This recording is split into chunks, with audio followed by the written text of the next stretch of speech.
चाहो तो घर में अकेले बैठकर पूजन कर सकते हो। राम जी का चुपचाप पूजन कर लेना वो एक अलग बात है। तुम्हें मरने के बाद स्वर्ग मिल जाएगा, मुझे तो पता नहीं। मुझसे अमेरिका के बारे में पूछना, लंदन के बारे में पूछना, जापान के बारे में पूछना, बम्बई, दिल्ली, कलकत्ता के बारे में पूछना, मैं सबके बारे में थोड़ा थोड़ा बता सकता हूँ क्योंकि मैं वहां पे जाता हूँ। लेकिन कोई गलती से भी मुझसे ये मत पूछना कि बाबा जी स्वर्ग कैसा है और नरक कैसा है, क्योंकि मैं आज तक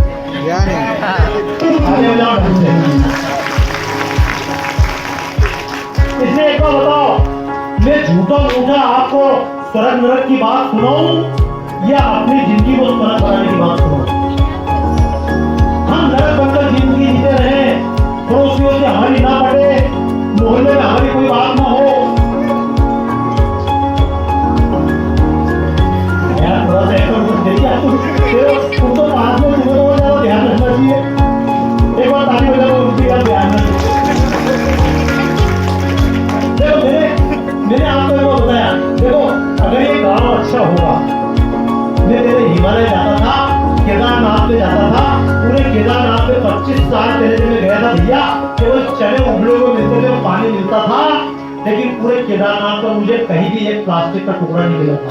लेकिन अब केदारनाथ पे चले जाइए, चारों तरफ प्लास्टिक, चारों तरफ प्लास्टिक। कभी एवरेस्ट का फोटो देखना गूगल पे सर्च करके, द गार्बेज ऑन एवरेस्ट, तो एवरेस्ट को भी हमने बर्बाद कर दिया।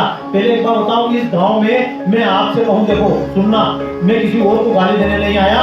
पहले अपने गांव में किसी को जूता पहनना होता था तो वो गांव में अपने किसी भाई के पास जाता था, अपने किसी चर्मकार भाई के पास जाता था और कहता था भैया जूते दे देना, तो वो उसको जूते बनाता था, फिर उसको जूते पहनाता था। फिर आदमी हेलो, एक बार ताली इसके लिए बोल रहे हैं। अब देखो, अब जो बोलेगा घुसेगा, ठीक है। तो पहले किसी को जूते पहनना होता था तो जूते पहनने के दुकान पे, ये आपने सबने देखा होगा, हम दुकान पे जाते थे और हमारा चर्मकार भाई हमारा पैर का नाम लेकर जूते बनाता था और जूते बनाकर हमसे बोलता था, हम पूछते कितने पैसे, तो बोलता था भाई साहब 5 रुपए। हम जेब से 5 रुपए निकालकर अपने भाई को देते थे। हमारा जूते बनाना भाई 5 रुपए लेकर कहाँ जाता था? वो 5 रुपए लेकर लुहार के पास जाता था, भैया मेरे औजार ठीक कर देना, 5 रुपए ले ले। लुहार 5 रुपए लेकर कहाँ जाता था? लुहार 5 रुपए लेकर तेरी भाई के पास जाता था, भैया आधा किलो तेल दे देना। तेरी भाई 5 रुपए लेकर कहाँ जाता था? वो गाँव के मास्टर के पास जाता था, भैया 5 रुपए लेकर मेरे बच्चे की फीस पढ़ाई कर देना। 5 रुपए लेकर मास्टर में जाता था, फिर किसान के पास जाता था, भैया 1 किलो अनाज दे देना, 2 किलो अनाज दे देना।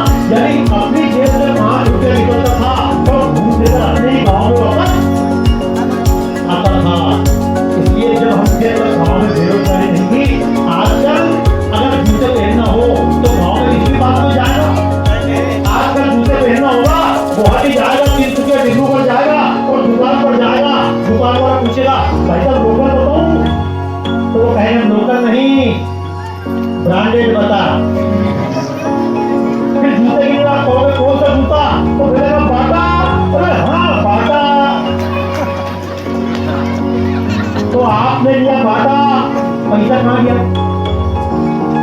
पैसा बम्बई हो गए, लंदन चला गया, दुबई की कंपनी है। तो मैं एक बात कहूँ, आपने पहना बाटा तो आपकी जेब को हुआ पैसा, आपके गाँव में नहीं आया, आपने पहना बाटा, बिल्कुल सही कहा, तो आपको हुआ घाटा। अब गरीब हो गए तो मारो अपने गाल पे चाटा। क्या मुझे एक बात बताओ, देखो मैं आपको गलत तो नहीं लग रहा है, आपको ये लग रहा हो कई लोगों को यार बाबा जी आए तो हमारे गांव के बारे में ऐसा क्यों बोल रहे हैं, हमारे बारे में ऐसा, तो मैं एक बात बताऊं, खाली राम जी के गीत गाने से ठीक हो जाओगे क्या?